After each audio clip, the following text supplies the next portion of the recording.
जायनायाव आरो गोबां आफादफ्रा बाहागो लादों बर' थुनलाइ आफाद गुबुन आफादाबो बाहागो लादों जोङो 3 घन्टा सुबुं खुद्रिसारनाय सिट-इन डेमनस्ट्रेशन जों हाबाफारि लादों बिनि गुबै जाहोनानो जाहैबाय जे थांनाय गोलाव बोसोराव आसाम सरकारा जोंजों गोबां खेब रायलायबाय बर' थुनलाइ आफाद एबसुजों आरो सोलोंथाइनि जिखिनि जेंनाफोर दंमोन बेखौ सुस्रांनायनि थाखाय प्रतिश्रुति होदों आरो बेयाव सावरायनायनि उनाव माइनट्सबो तयार खालामदों दा जिखिनि जोंनि मौलिक जेंनाफोर दङ आरो सोलोंथाइया जिहेतु मोनसे मौलिक अधिकार राइट टू एडुकेशन 2009 NEP राष्ट्रीय शिक्षा नीति माहारियारि सोलोंथाइ बिथांखि 2020 जेराव मादार टां मिडियाम बेयाव स्ट्रेस आरो इम्पर्टेन्स होनाय जादों मेडिकेल आरो इन्जिनियारिंखौ बिमा रावजों सोलोंनायनि बेयाव खोथाखौ होनाय जादों किन्तु बेबायदि मोनसे समावबो जिखिनि जोंनि गुबै जेंनाफोर दंमोन दाबिफोर दंमोन बे दाबिफोरनि गेजेराव आसाम जुडिशियेल सार्भिस बे सार्भिसाव बर' सोफानांगौ साबजेक्ट जायनि थाखाय जोंनि बिजाथिफोरा बर' मानसिफोरा न्यायाधीश जाज सेसन जाज CJM कर्टआव जाज जानायनिफ्राय बन्चित जादों हाई कर्ट सुप्रिम कर्टआव थांनायनि खोथायाथ' गोजाननि बाथ्रा बे ग्रेड 3 एग्जामाव बर' साबजेक्टखौ सोफानांगौ जिहेतु 1960 आसाम अफिसियेल लेंगुवेज एक्ट बेखौ एमेन्डमेन्ट खालामनानै बर' रावखौ स्टेटनि एसोसिएट अफिसियेल लेंगुवेज होनाय जाबाय दा बेयाव जोंहा जोंनि फरायसा फरायसुलिया बन्चित जाबाय 2 नम्बराव जाबाय आसामा टेट खुंलिया आरो टेट खुङाबा CTET-आ खेबनै जायो बोसोराव बे CTET-निफ्राय जोङो टिचार मोननो हायो लेंगुवेज 1 जि पेपार दङ बेयाव बर'खौ दिनै सोसनाखै धर्मेन्द्र प्रधाननो मेम'रेन्डाम होबाय आसाम सरकारनो मेम'रेन्डाम होबाय बिथांमोना खालामगोन होननानै बुंबाय किन्तु खालामाखै आरो जुदि टेट होनो मोनाबा टेटआव पास जायाबा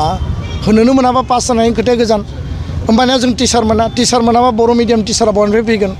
टिचारा रिटायार जागोन स्कुलाव टिचार गैया जागोन स्कुला थैगोन स्टुडेन्ट गैया जागोन बे बिराद गिदिर मोनसे सिरियास इस्यु दा बेखायनो CTET-आव लेंगुवेज 1 सोनांगौ हायार सेकेन्डारि 95 आपग्रेड खालामनाय जाबाय कभिडनि टाइमाव बेयाव पोस्ट ग्रेजुएसन गैया टिचार गैया गोदानै 101 हायार सेकेन्डारि आपग्रेडेसन खालामनाय बर' मिडियामनि थाखाय जोङो लिस्ट होदों सरकारा खालामगोन होनना बुंबाय खालामा पोस्ट ग्रेजुएसनबो गैया 35 मडेल हाई स्कुल गायसननायनि खोथा बुंबाय प्रतिश्रुति होबाय बेखौ गायसनाखै सिंगल टिचार 0 टिचार स्कुलाव टिचार एपइन्टमेन्ट होनांगौ आसाम सरकारा BTC-खौ बुङो नोंसोर टिचार एपइन्टमेन्ट मानो होआखै BTC-आ आसाम सरकारनो SOA एप्रुभेलनि थाखाय हरो किन्तु आसाम सरकारा 1 बोसोर 2 बोसोर 3 बोसोर फाइनेन्स डिपार्टमेन्टआ SIO हरा टिचार एपइन्टमेन्टखौ बहानिफ्राय होगोन नांलाय खमलाय दाखालि 1500 एपइन्टमेन्ट होबाय आरो दा एनादार 2-3 हाजार SIO एप्रुभेल हरनानै दोननो बेखौ होआखै दा बे सरकारनि जि मोनसे इन्टेनसन आरो बेयाव सोलोंथाइ मन्थ्रिया जेरैबायदि मोनसे खामानि मावबाय थादों जोंहा सन्देह जादों EGS सेन्टाराव 72 नाम्बार EGS सेन्टाराव कुनु टिचारानो गैया पोस्ट ग्रेजुएसन गैया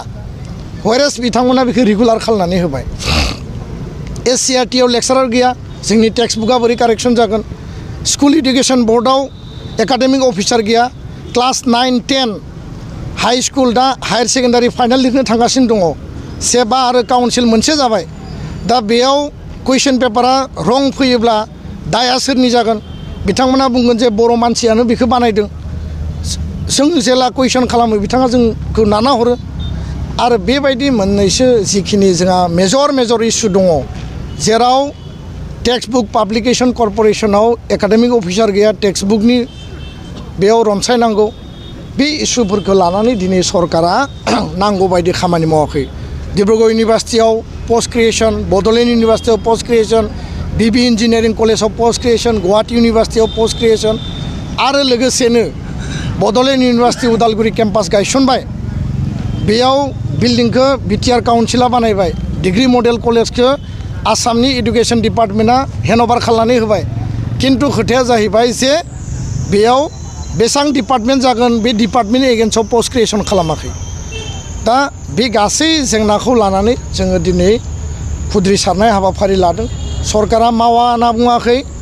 हानाय नङा होननानै बुङाखै प्रतिश्रुति होदों मावगोन होननानै बुंदों किन्तु बिथांमोना डिले खालामदों